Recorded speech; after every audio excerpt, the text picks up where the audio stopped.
I am going to talk much more about the past rather than the future.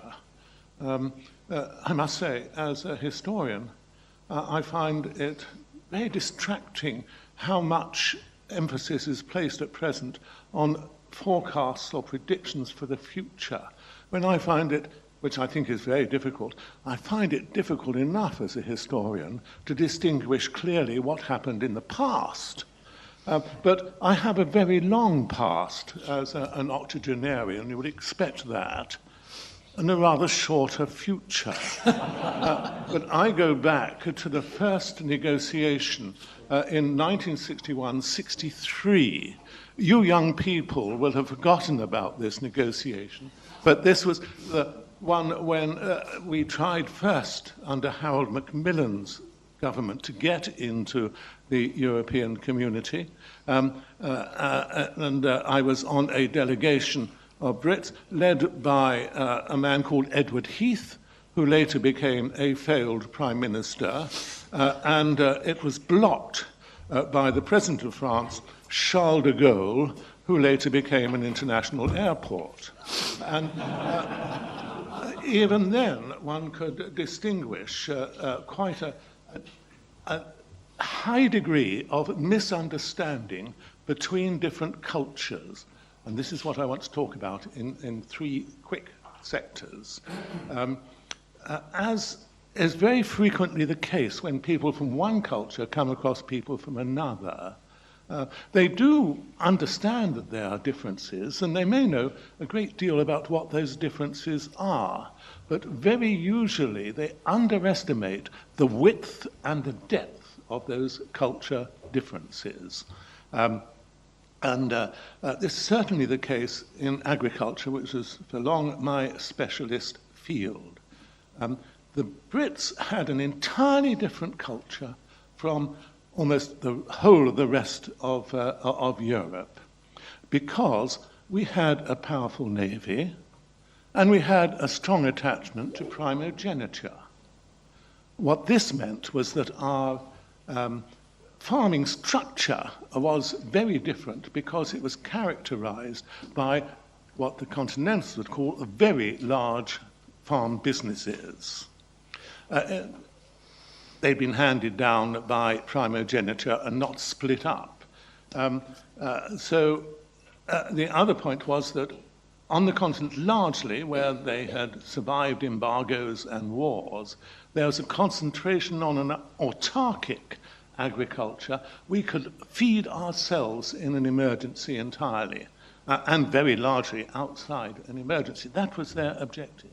Whereas we were importers, very largely from the Commonwealth of continental products. So there's a very big difference there, and the extent of it was not realized by either side. Now, I do remember a new Director General arriving in agriculture, Guy Legras, who came triumphantly into my office one day, waving a white paper from the Ministry of Agriculture in London, and said, "Oh, here you are, your famed Rolls-Royce Civil Service and Rolls-Royce Department. It says here, look at this, it says here that the median size of a family farm to produce a decent income for a family is 100 hectares. Of course, that's a mistake. It should have said 100 acres. And I said, no, it is 100 hectares, I assure you. My father-in-law has 100 hectares. He's an average-sized farmer for those days. And he was astonished, and he went away muttering that, ça explique quelque chose. What precisely it explained, I don't know, but it does show that the differences were not realized in their extent. Differences were realized, but not their extent. And this was a continuing difficulty for the British in grappling with agriculture throughout the 70s, 80s, and even into the 90s, where things became very much simpler. And then, of course, you had countries arrive with 20% of their gross national product devoted to agriculture, and the world changed, and the Common Agricultural had to change too. So that was one big difference. It was quite an effort of navigation, given that in the 70s and through the 80s, agriculture accounted for 2/3 of the budget and 3/4 of the legislation. So it was very central to our experience. Second, there was a problem of culture in terms of the hierarchical structures. And it took a long time for the British to get accustomed to the idea that there was enormous respect for hierarchy in the European Commission.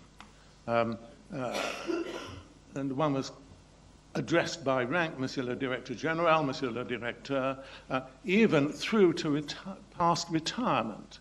This created a barrier to the sort of communication we had enjoyed in Whitehall. I found it extremely difficult myself when I was told on meeting a colleague 2 or 3 grades lower in the street in a cold day. I began to take off my glove to shake hands. "Ah, Mr. Director General, don't take your glove off for me, sir." I thought, how creepy can you get? It's a terrible barrier. It also meant that theoretically everything between Directorates General was filtered through the Director General's office, which was another barrier to ease of communication. And I shocked the hierarchy, and I expect it's quite common now. When I wanted to talk to somebody, I forswore calling them to my office where they're uncomfortable and without their papers, and I visited their offices. People thought this was quite astonishing. I had one director who had been in office for 10 years and didn't know where the offices were of his 4 immediate juniors. There was no need, because if he wanted to talk to them, they were summoned. This was quite different, and it looked extremely formal. It was complicated by the fact that, of course, some of office holders were better than others, and some were frankly pretty awful. And political appointments. So what tended to happen was you didn't talk to the director because he was a bum, you didn't talk to the head of unit because he was a drunk, and you talked to the deputy head of unit. And this was regarded as perfectly natural. There was an informal communication at all levels. So that was a major difference. Finally, there was a difference in social culture. It was irritating at first, I found, in the Commission, that one would ask to speak to a Danish colleague at 12:10 and find he'd already gone to lunch. And one would ask to speak to an Italian colleague at 3:30 and discover he hadn't come back from lunch, and so on. But one grew accustomed to this, and in fact, in terms of navigation, we used this in the council. If you wanted to put pressure on the Danes, you would spin out the morning meeting until 1 o'clock when they were very, very hungry. And then you would say, Chairman or President, there is one item on the agenda which I very much would like to clear. It'll only take 15 minutes. If you don't mind, and the interpreters don't mind, going to slightly late lunch, perhaps we could deal with this. Oh, yes, go ahead. So, well, it's the Danish objection, if I could just say, and this was the moment to strike at the Danes. You didn't try that on the Danes in the afternoon. You were attacking the Italians. You didn't attack the Spanish at 11 o'clock at night. Oh, no. Oh, no, because they were livelier at that time than anybody else in the room. So we managed these maneuvers, taking advantage of these differences of culture. So there you are, 3 differences of culture which needed navigation. I expect that laws of navigation have changed and the map has changed, and these are no longer relevant. But I enjoyed telling you about them. My brief was to talk about trade policy and what it's like doing trade policy. Now, much has been made of the opportunities offered by the Brexit camp of the opportunities offered for UK trade. I'm not going to comment on the barrage of statistics we've seen about whether or not this is possible, but rather I'd like to talk about whether UK interests or influence are better served within the European Union framework or outside. In other words, and in that respect, what can we learn from the experience of the past, my experience, if you like. Like a lot of Commission officials, I moved around quite a lot among policy areas, and in my career, which lasted, for heaven's sake, for 38 years, I had various key focuses on transport policy, on enlargement, with 5 years in Romania. But I spent more than a third of my career as a trade negotiator in the 1980s and 1990s, mainly in the GATT, now become the World Trade Organization, in the Uruguay round. It was the last successful multilateral trade round of negotiations. And from 1988 to 1993, I was the European Community's lead negotiator on trade in services. So the anecdotes will come from that particular area of negotiation. Now, I'm afraid I have to do a little bit of background on how the EU works in trade negotiations. I'm sorry if that is boring to those who have experience of it. But just a reminder that the Commission negotiates on behalf of the European Union on the basis of Article 133, formerly 113 of the treaty.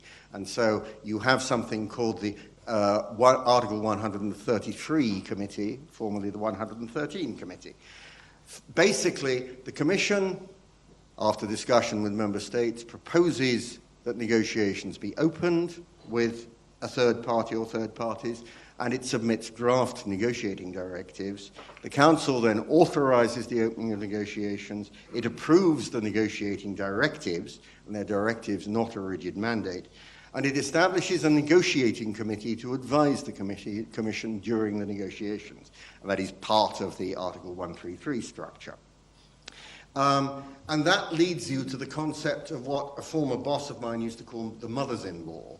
In other words, when you are having formal negotiations with a third party, the Commission negotiator sits in the middle and is surrounded by a phalanx of representatives of member states, all of whom are listening carefully. They're not speaking and will have no compunction in telling the Commission why it was wrong when you get together afterwards for consultations. The European Parliament is now playing an increasing role, and I have to say I did not have experience of that, but the European Parliament is now much more closely involved, although it doesn't usually participate in the real negotiating sessions. And once the Commission has finalized the negotiations with the third party, it initials an agreement and submits the results to the Council and the European Parliament for approval. Very often where you have negotiations which deal with aspects which are not part of EU competence but remain in the competence responsibility of member states, then the Commission will negotiate also on behalf of the member states. And the Commission always negotiates on behalf of the member states, but then member states have to individually to ratify the agreement as well. Now, turning to the general agreement to the GATT, or the World Trade Organization, because how that works is also quite important. Now, WTO now, according to its website, has 162 members. It had something over 100 when I was dealing with it.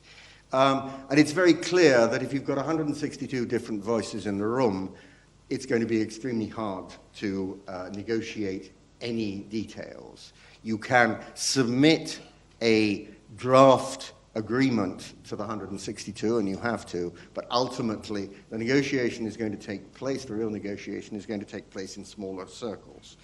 And so informal negotiating groups are the main meat of the work of the WTO. The most significant of these is something called the Green Room, where there are consultations chaired by the Director General and which involve a representative cross-section of members of the WTO. There are certain unavoidable members, the European Union, the US, Canada and Japan, India, Brazil, Mexico, Australia, China these days, Korea, Singapore, South Africa, Argentina, Colombia, and it can be expanded. You've got roughly 30 members in the room. And the EU in all of these informal discussions tends to be represented by the Commission and a representative of the current EU presidency. But even that room is too big to cut the key deals. And so there are a wide range of other smaller informal groups who tend to work on little bits and then sell them to the wider majority. One of the important ones is something called the Quad, which is made up of the European Union, the United States, Canada, and Japan. That meets quite frequently at ministerial level and at working level, and it's a relic of the old days of developed countries, but it's very much a group which looks at how to move things forward. There is also a group of agricultural exporters. The EU inevitably is always there. So too are Argentina, Australia, New Zealand, the US, Canada. Japan, not as an exporter, but to protect its own interests. I remember a Japanese negotiator passing me a note saying there are a certain number of important words in agricultural negotiations, like food sufficiency and support for small farmers, and there are certain other words which are completely unimportant in Japanese, like liberalization.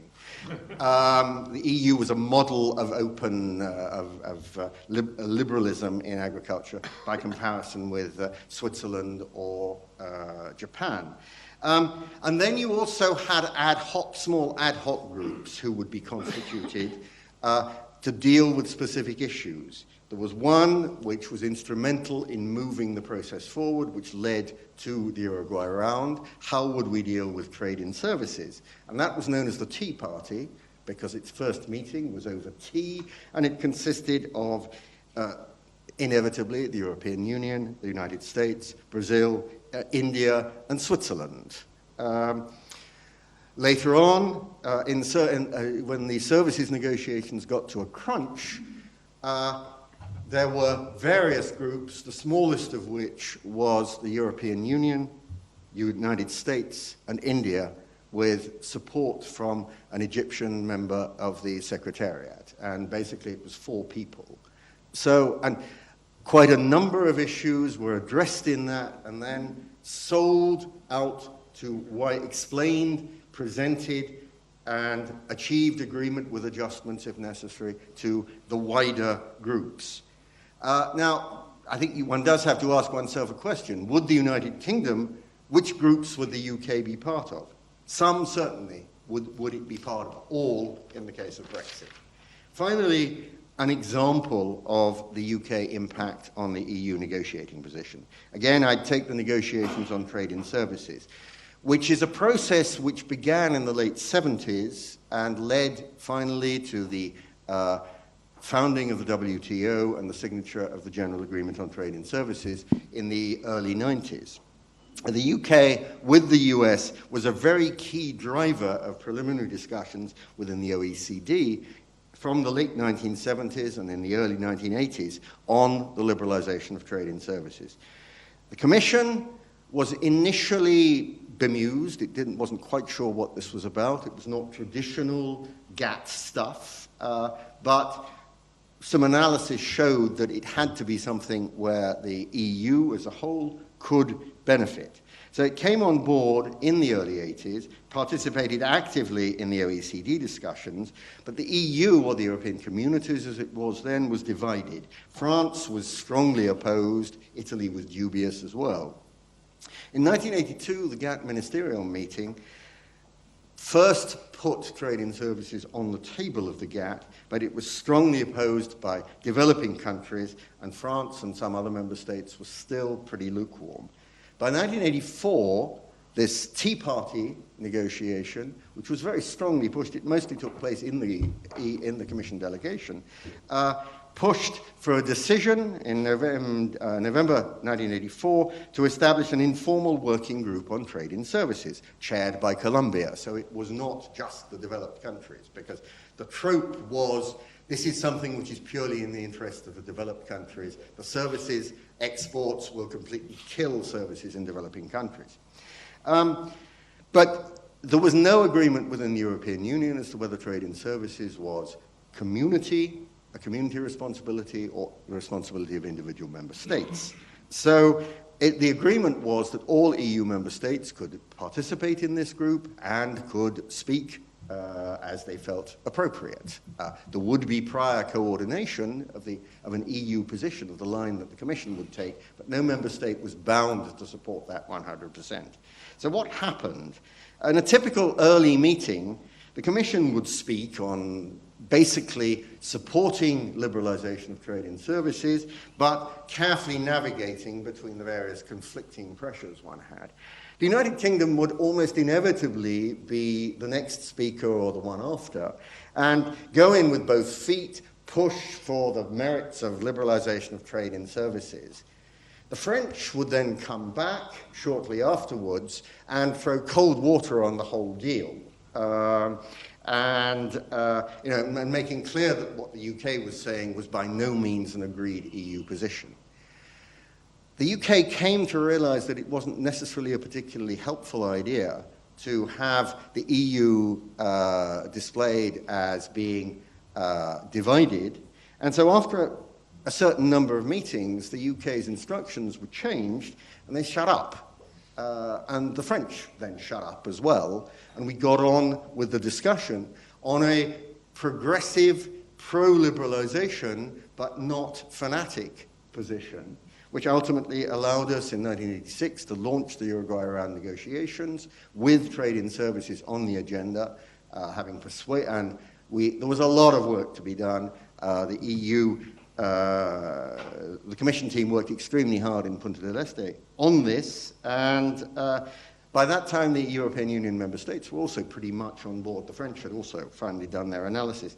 So from 1986 to 1994, the Uruguay round went on. We ended up with a general agreement on trade in services. The Commission negotiated on behalf of the European Union with very strong input from member states, frequently all-night sessions.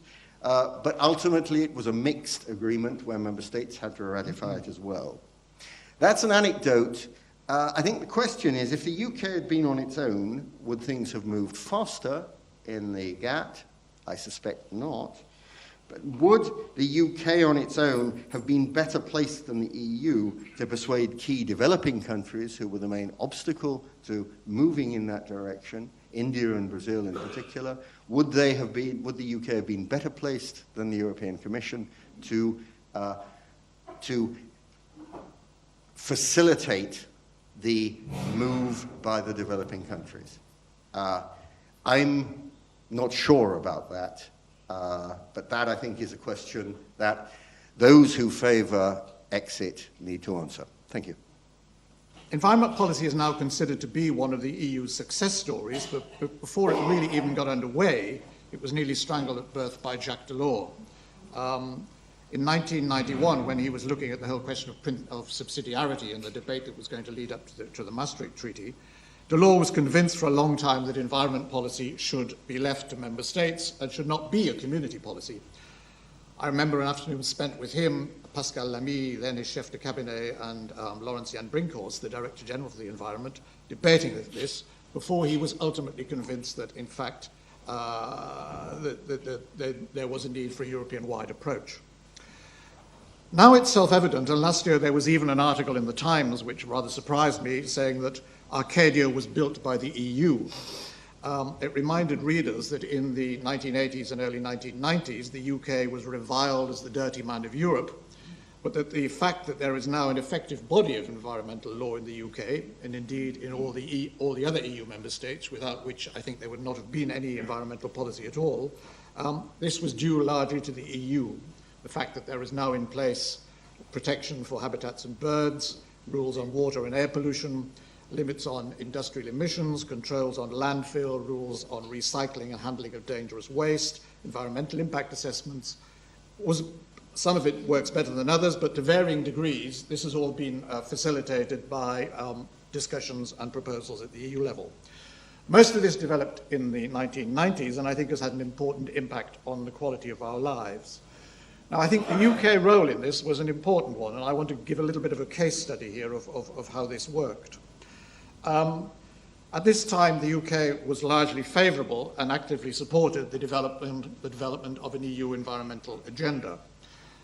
Many countries tend to pursue and try and shape special issues, and the patchwork of EU environmental policy results in part from the disorderly pattern of EU individual member states pushing their particular interests on the environment. All countries like to prevent high adaptation costs and efforts related to new approaches.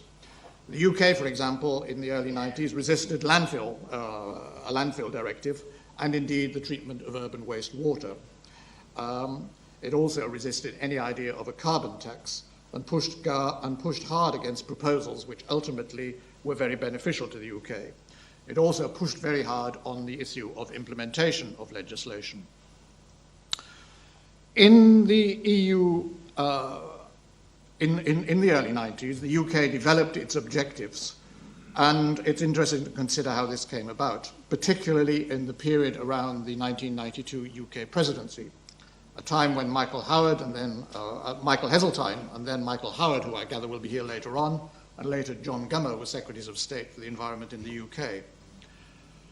My line in all of this is the UK was very professional and very focused in this. It started off with a dinner where the senior staff of the Commission and the Department of the Environment, as it then was, looked across the policy issue agenda and identified what needed to be done, leading up to the Rio summit and then to what was to become the Maastricht Treaty. The UK decided to focus to some extent on the subsidiarity issue as it affected the environment, hence the discussion with Delors, on how to integrate new environmental considerations into other policy areas, and on how to ensure the implementation of environmental legislation. There were areas like the Urban Wastewater Directive and the Landfill Directive, which were identified as areas to slow down progress because the UK was likely to face difficulties in putting them into practice. So having identified an agenda, there were contacts with MEPs to keep them in the picture, helped by the fact that the chair of the Environment Committee was a UK Labour MP, Ken Collins. And ministers in the UK and senior officials became quite assiduous in keeping alongside the Commissioner, Carlo Ripa de Miana, and the staff of the Environment Director General.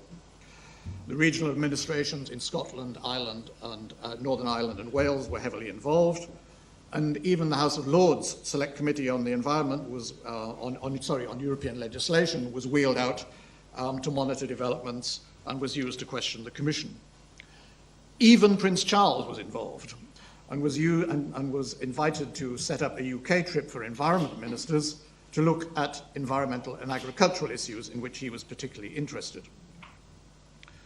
An anecdote, the atmosphere became particularly heated at one point after Commissioner Ripa de Miana decided to pursue environmental impact assessments for a number, or rather the lack of environmental impact assessments for a number of projects in the UK, some of which you'll remember, at Twyford Down, the Winchester Bypass, Oxley's Wood, Newbury Bypass, and an East London river crossing. These became, and he wrote to Malcolm Rifkind, then Minister for Europe, to signal his intention to pursue the cases, and he announced this at a press conference, not having warned anybody else this was about to happen. And I remember a very young Telegraph reporter named Boris Johnson standing up and asking lots of questions.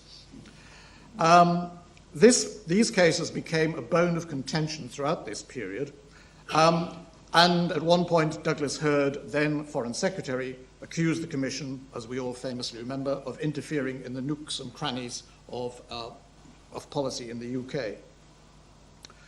Ripa, it may be remembered, resigned at the time of the Rio summit on the grounds that Europe wasn't doing enough in the environment, and was replaced by a Belgian, Karel van Meert, who was much more pragmatic, and in a series of bilateral discussions in the Glen Eagles summit, an informal environment summit in Glen Eagles, managed to be persuaded to step down on some of these cases.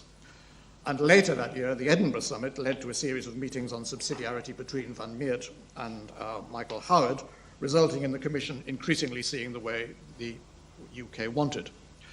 What I think this shows is the value of massaging bilateral contacts at all levels between the UK and the Commission. At the working level, officials worked very closely with UKREP staff.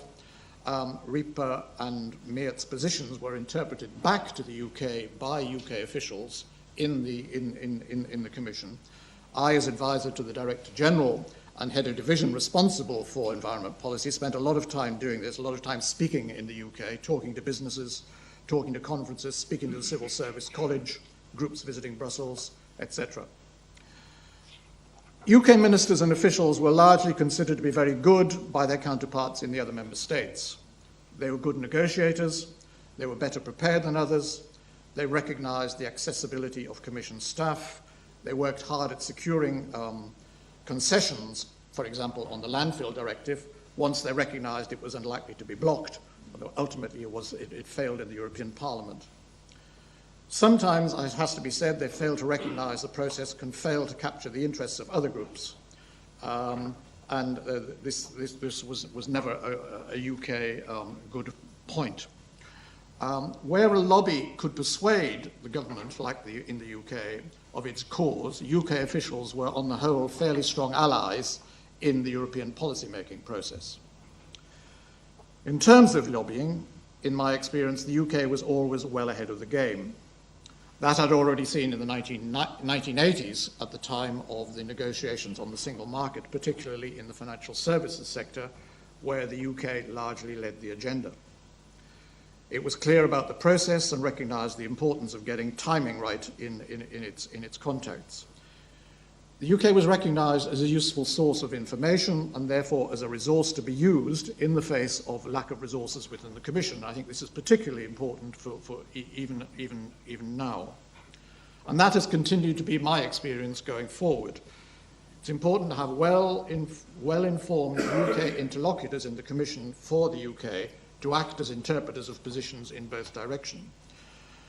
This, I suspect, has become diluted to some extent as enlargements took place, and because there are now proportionately less UK staff in general in the Commission, and I would argue that the UK made a big mistake in not focusing on ensuring a good rate of recruitment into the institutions of UK staff. I also sense that UK officials are now not seen in the same light as they were in the earlier development of the EU, of being perhaps less professional. I think what is important to remember is that the EU process is a process based on compromise. The 80-20 rules apply in as much as any member state is unlikely to achieve more than 80% of its negotiation objectives at a first step.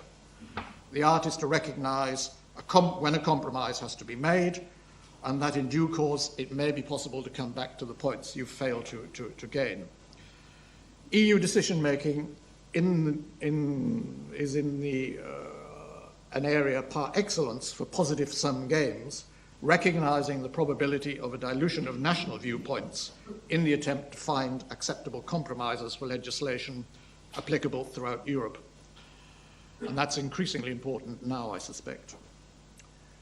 It's also important to remember that the EU process is a multi-layered one with the need to ensure an effective objective is pursued, both in the early stages of the preparation of a proposal in the Commission, both in the inter-service discussions that are taking place within the Commission, and then in meetings of heads of cabinet and of the Commission itself.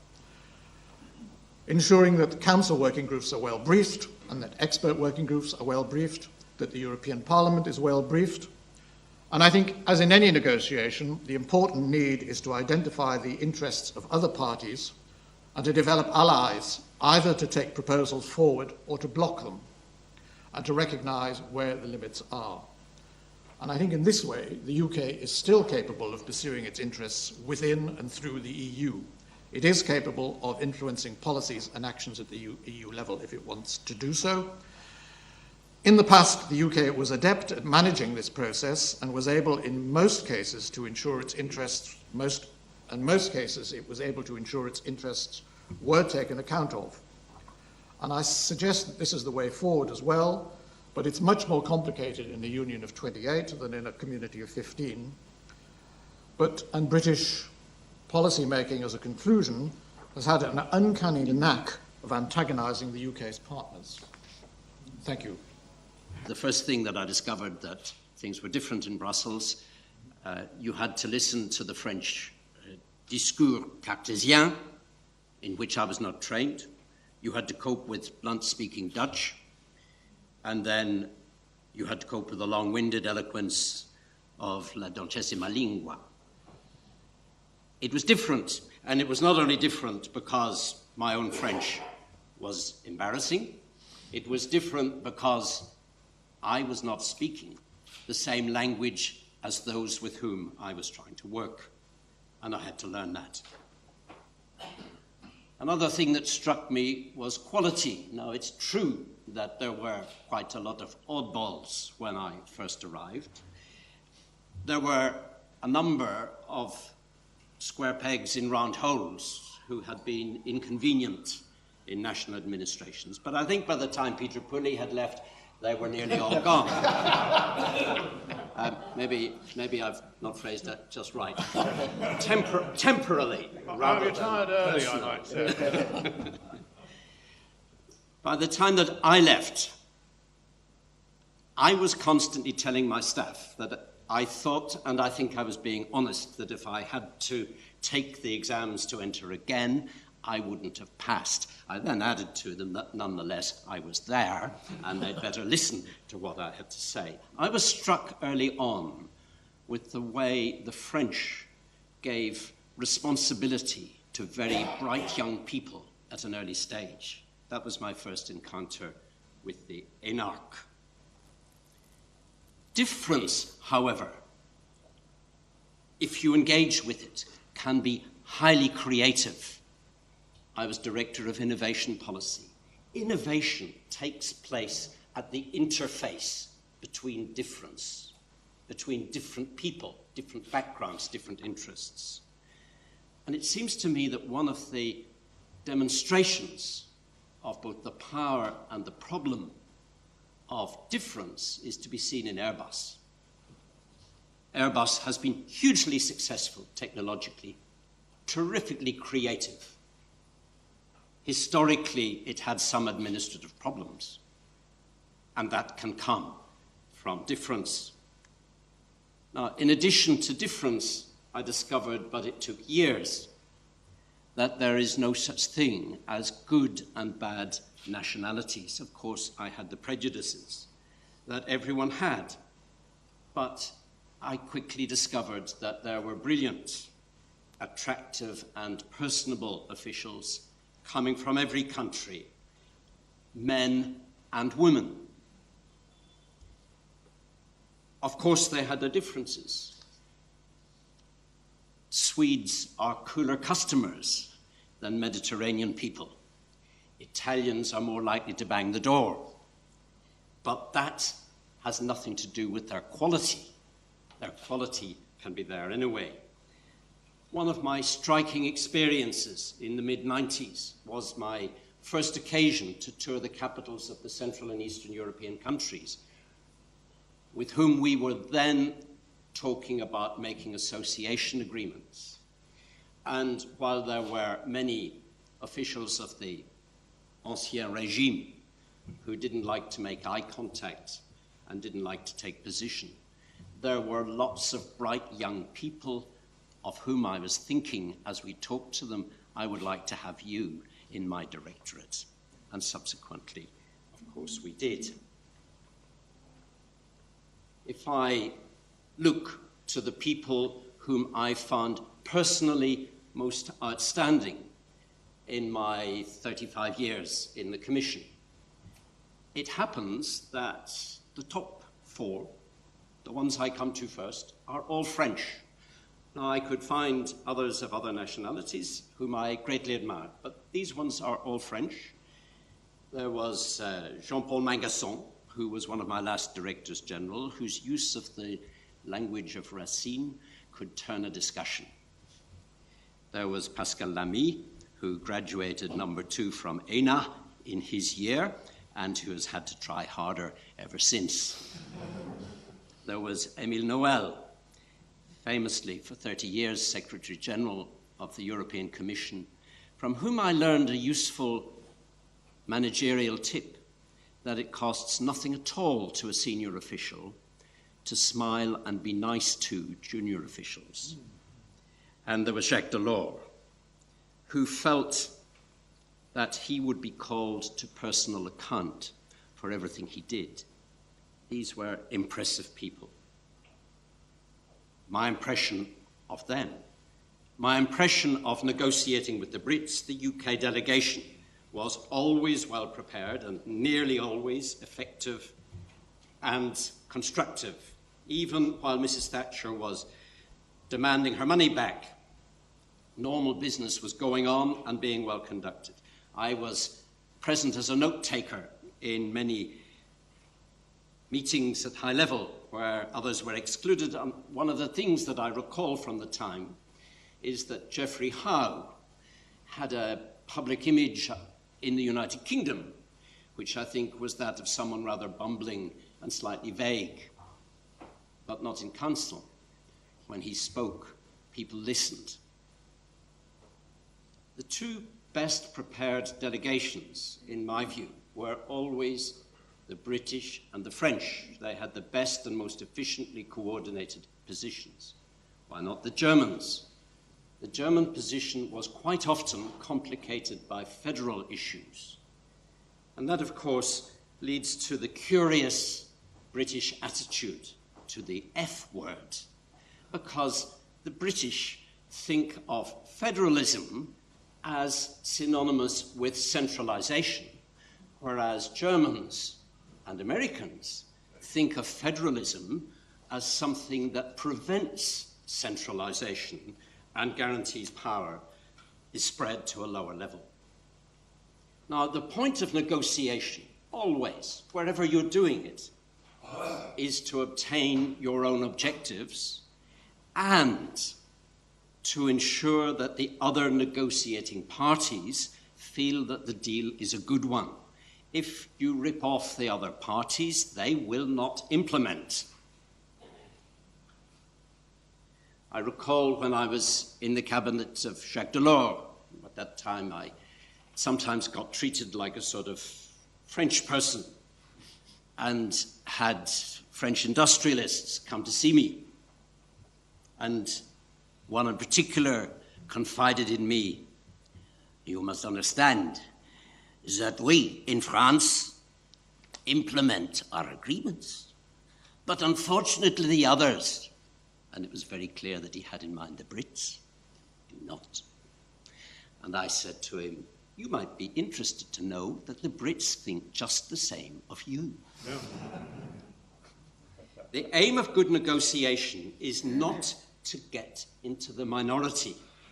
People who think it's heroic to vote against and lose are entirely wrong. The people who unsuccessfully vote against are losers. They have failed. The aim is to draw others to your position and then to be in the middle of the majority. The UK delegation is, I understand from reliable academic research, the delegation most consulted by other delegations when trying to prepare their positions, and I'm not surprised by that.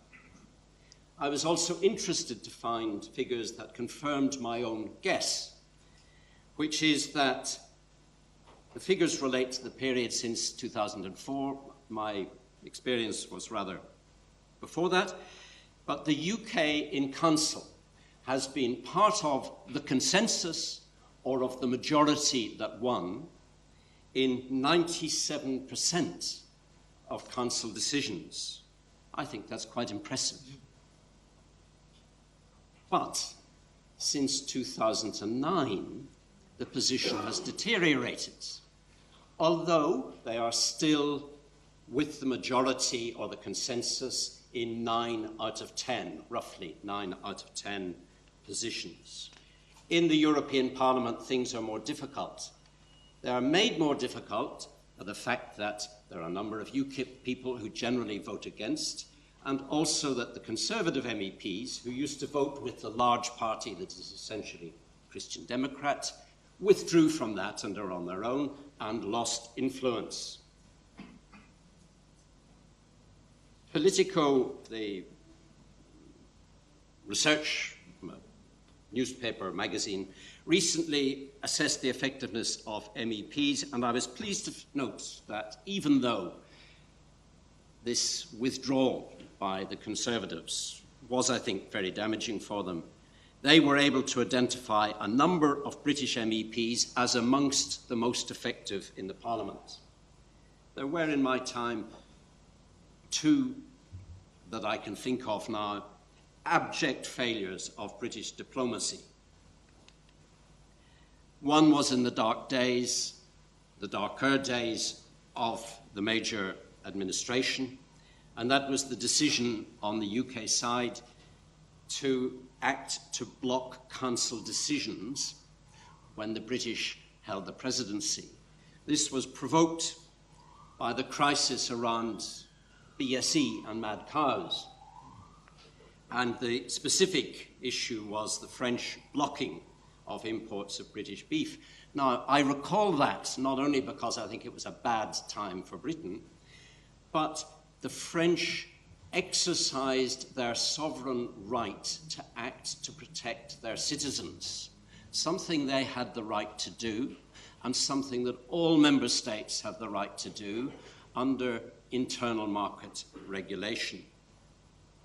It was not a good time. The second bad time, and I wasn't there to see it, but I watched it from here, was when, after 25 years of arguing for budgetary discipline, when it came to taking a major decision on it, the United Kingdom seemingly didn't even get listened to. It marginalized itself totally. They put themselves in the minority. Now, what happened there? Diplomats knew perfectly well how bad the situation was. But I think the British political position lost its connection with the public. I'd like to round up with a couple of personal experiences of what it was like to be a Brit in Brussels. Not quite the same thing as... Now, as a Brit in Brussels working at the Commission, you had the chance to get to some places like Heineken beer used to be, to reach some places that other beers didn't reach. And one of the things that I learned from there, which is different from a domestic British experience, is just how serious was the experience of having war. I knew, as Bob also knew, a woman who during the war lent her baby to a young Jewish girl because the Gestapo at that stage were not deporting Jewish women who had a young baby. That's a horrifying thing to contemplate. I knew an Estonian colleague who told me about the experience of his father who was taken in a raid in the early hours of the morning. I say taken, not arrested, because they never knew where he'd gone and couldn't find out. 10 years later, he reappeared. For them, getting away from that sort of regime is an improvement. There was also the rather ineffectual Mademoiselle Alain, with whom at one stage I shared an office, who recounted to me something that I find interesting about her experience as a French woman, French girl, during German occupation in the war. As everyone knows, the Resistance forbade French people to socialize with Germans. Their family had German soldiers billeted in their families. And she said, you have to understand, we were 3 sisters in our teens, and the German soldiers were 17, 18, 19 years old. And for me, somehow, that brought home the horror, the abnormality of that situation.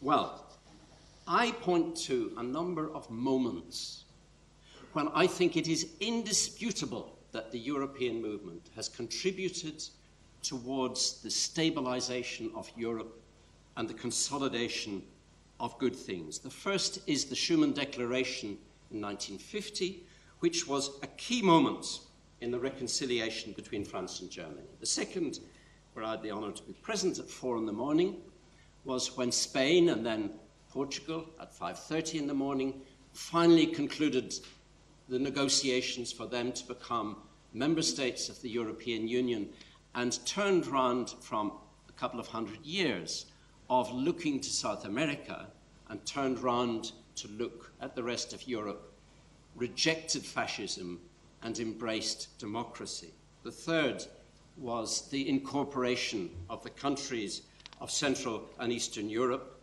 bringing them in from the cold, away from totalitarian government, to engage with democracy, the rule of law and rights. It hasn't been all plain sailing for them since then, but being in the European Union has helped them keep on the track. How ironic that although the United Kingdom was the strongest proponent, I guess, for the enlargements towards Spain and Portugal and Eastern Europe, it missed the boat with Germany on the Franco-German reconciliation of 1950, and then missed it again when the wall came down and German reunification was on the table. It missed what seemed, in retrospect, to be obvious. In our day, it's obvious, it seems to me, it's a platitude that the world is getting smaller because of transformations in communication. This is no time to be turning in on ourselves. I want to end with a photograph that I can't show you. It was a bad one anyway, but it had 4 people on it. It had my great uncle, who featured only as a name on the Thiepval monument. He was killed on the first day of the Battle of the Somme. The second person in the photograph who was there was my father, who lost the first 6 years of his marriage to being in the army. The third person was me, who had the privilege of working in the European Union, in the hope that that would ensure for the fourth person, who was my son, that he would not have to relive something as awful as the experience of his grandfather or his great-grandfather's generation. Thank you. Let me start with 2 anecdotes about Lord Cockfield, both of them absolutely true. There's no exaggeration or urban myth about them. The first was when Lord Cockfield was named as commissioner, and in the autumn of 1984, he came out to Brussels and had a dinner. I was given a dinner by the Deputy Permanent Representative. I was there with various Brussels notables of varying nationalities. And he gave a little speech. And almost the first thing he said to the dinner table was, "Tell me, is it safe to drink the water here in Brussels?" And there was this long pause around the table that, you know, any Briton, in this case an extremely senior Briton, could sort of regard Europe still as being in the backwater. A second Cockfield anecdote, which I think illustrates how different British administration and continental administration is, was Lord Cockfield is now commissioner, and I have to deal with personnel matters in his cabinet. And he summons me in one day and explains to me that it's all been arranged between Mrs. Thatcher and Jacques Delors that Emile Noël is retiring and David Williamson will take over, but of course we have to arrange all of this. And he said, "So what are the precedents for appointing a Secretary General?" And I said, "There are no precedents for appointing a Secretary General, Lord Cockfield." And he looked at me, and those who've met Lord Cockfield will know that he could look at you and kill you with a look. He said, "Oh, Andrew, stop pretending. What are they? Just because you don't know, go away and find out and come back and tell me." And I said, "I do know, Lord Cockfield. There are no precedents because Emile Noël has been Secretary General for over 30 years. And when he was appointed, there wasn't a European Economic Community or Union or community to have a precedent." And this was quite beyond his ken. I mean, he couldn't imagine this. And indeed, I don't think anybody in Britain can imagine this, apart perhaps of Maurice Hankey, who was the first Secretary of our cabinet. I have 3 themes I want to cover, because I was asked to say how British officials do in Brussels. The first is that in my observation, British officials are not a cadre in the way that French officials are, Greek officials are, Italian officials are, and many others. That doesn't mean to say they're not friendly. That doesn't mean to say they don't do things together. In fact, I rather recall Bob Hull and I being in the Brussels Shakespeare Society together, acting in, I think it was Hamlet, wasn't it? Love's Labour's Lost. No, it was Love Labour's Lost. But Hamlet, you're spoiling my story. But the point about Hamlet, when we did also Hamlet, I did Hamlet anyway, was that who played Hamlet? It wasn't a Briton at all. It was a Dutchman. And I can't think of any other nationality would have allowed a foreigner to play the lead role like that. But despite that, I really don't think that there was the same sense of identity of there being a group of Britons, part of whose job was to look after the national interest, to represent the national interest, and to be the British in Brussels in the way that many other nationalities did.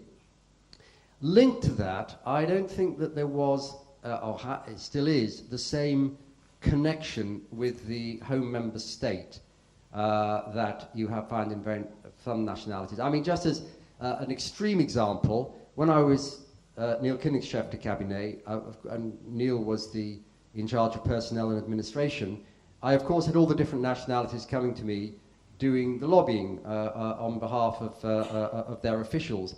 And none equaled the Greeks, where the Greek commissioner came in person to lobby for chauffeur and messenger appointments. And the British were the absolute opposite. Of course, there was a certain amount of lobbying for Director General appointments, and that was really almost it. And the third point I'd like to argue is that Her Majesty's government have harmed the influence and the position of and the opportunity for British officials to be influential in the institutions by having such varying policies and attitudes. And a good example of that to Brussels, and a good example of that would be the European fast stream, which has been on, off, throughout our time. There was a period when we thought, yes, we must get good young Britons into the institutions, we must help them, we must prepare them for the concours, and we did so. We put a lot of effort into it. That got abolished. It has been reintroduced, and it has been abolished again. And I think that is sort of symptomatic of an on-off relationship, an on-off political attitude throughout that time. If I just go back to 1973, indeed, 1971-72, how were the Britons who went into the Commission then chosen? Well, David Hannay, who's in the audience, will know this better than I, but I've certainly seen papers which suggest that we didn't do it very well, the people who came from Whitehall, and I know that some Whitehall departments saw it as an opportunity to get rid of some of their dross, and I have seen a paper which says, of course, the pay and conditions will be rather unappealing, but nevertheless some people might like to go. On the other hand, we also sent some absolute stars at the time. Michael Franklin would be a good example, who was Peter's predecessor actually David Williamson, I think, was your predecessor after Michael Franklin. Both of them stars. But the people who arrived in 1973 were actually quite an odd mix. There were the people from Whitehall, of whom there were some dross and some real stars. There were some independent people who came, who simply had believed in the European ideal, and there really were quite a lot of Britons operating in Brussels who seemed to me to be idealistic Europeans. Michael Hardy, who became a friend of mine, was an example of him. He was a lawyer, a successful lawyer in the United Nations, and he threw over that job to go to Brussels in 1973 because he believed in European integration. What I observe with British officials is that some are absolutely at the top rate. David mentioned 4 Frenchmen who were the best he encountered. But let me just give you, and I agree completely, they're extraordinary people, but let me give you 1 or 2 other examples. The COREPER was dominated for several years by a duumvirate of John Kerr and Pierre de Boissieu, two extraordinary officials who really were better than everybody else in the room. Saving his blushes, David Hannay, who was, I think, also absolutely first-rate and dominated people, and actually skulking there in the corner is David Bostock. I told you they were all called David. And David Bostock, who was also... So a number of officials who have dominated the places they were.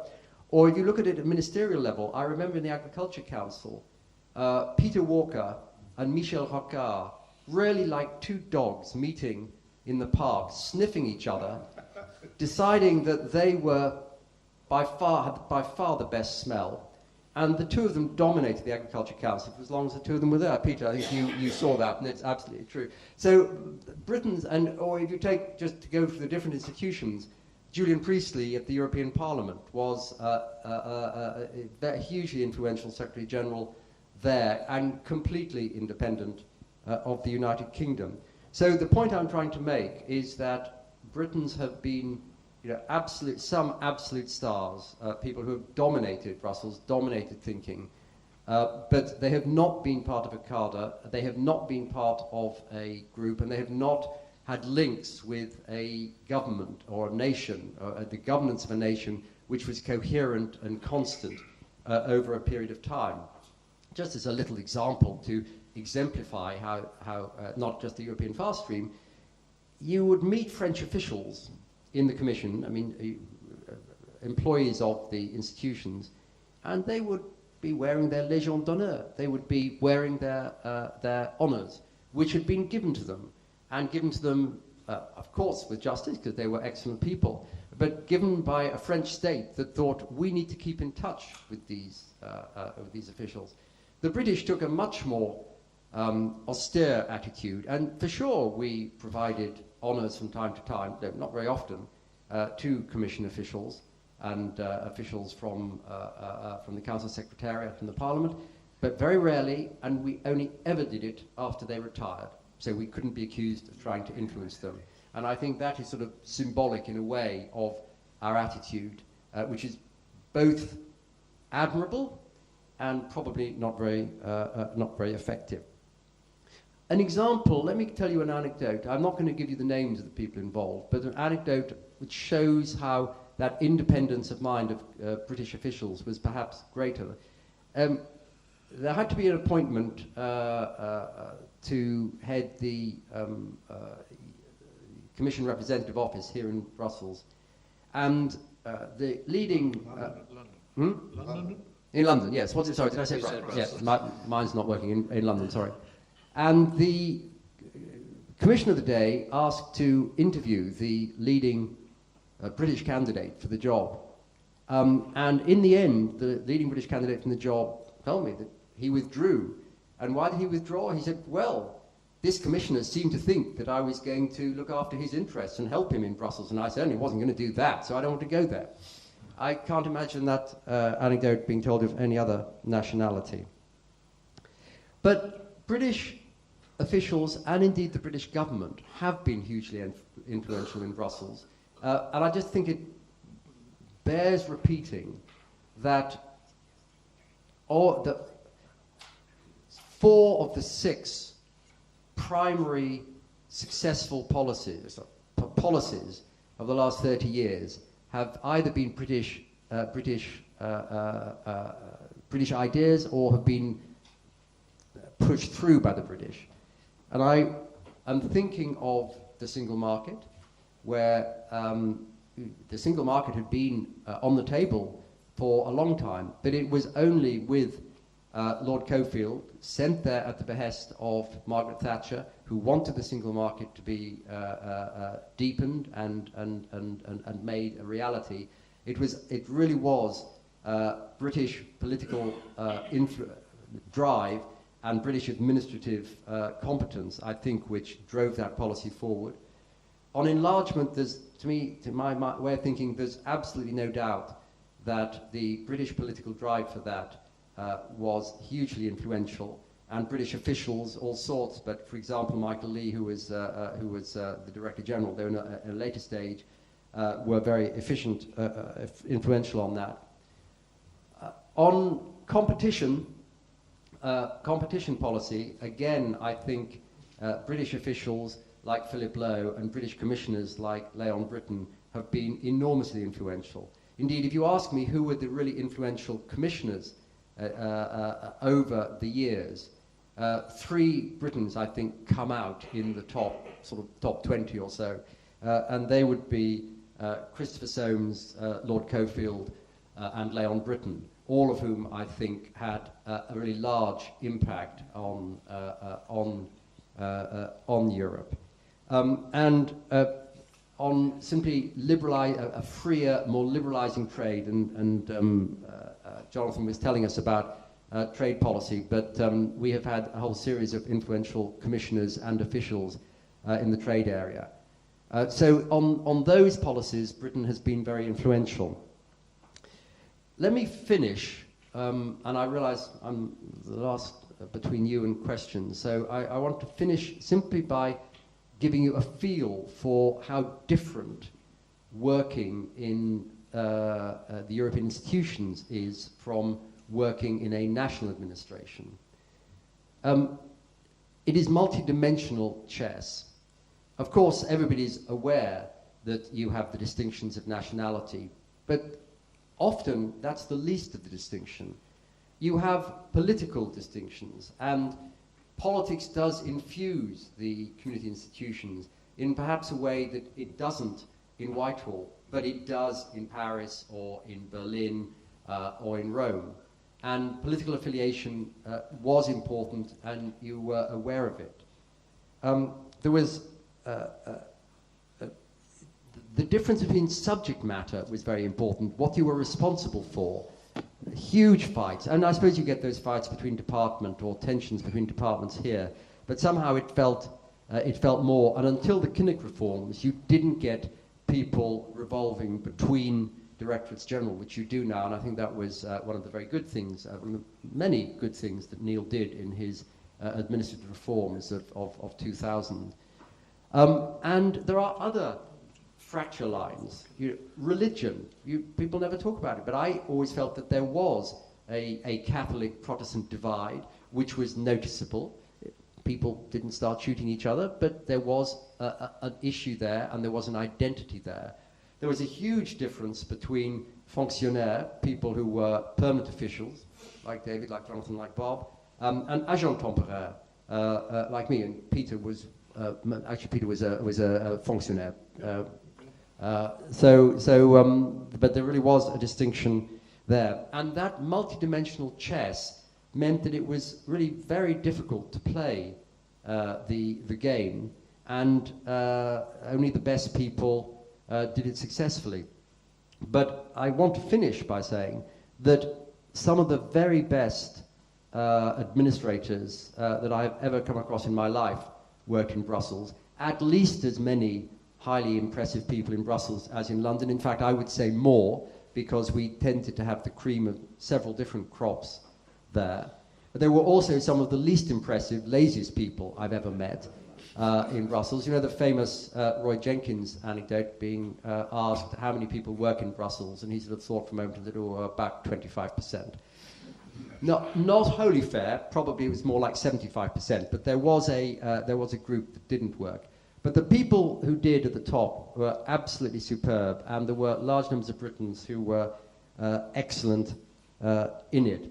So I just sort of finish by saying that it has been very unhelpful for the British officials doing a good job to have a series of administrations in Britain that haven't known what they wanted from Europe, that haven't known whether they wanted to have more officials being more influential or fewer officials doing less, who blew hot and cold so that John Major could both say at the beginning of his premiership that he wanted to be at the heart of Europe, and then go through that charade of the non-cooperation policy, which David referred to, which I'm ashamed to say I was involved in at the other end as a loyal official. I found myself.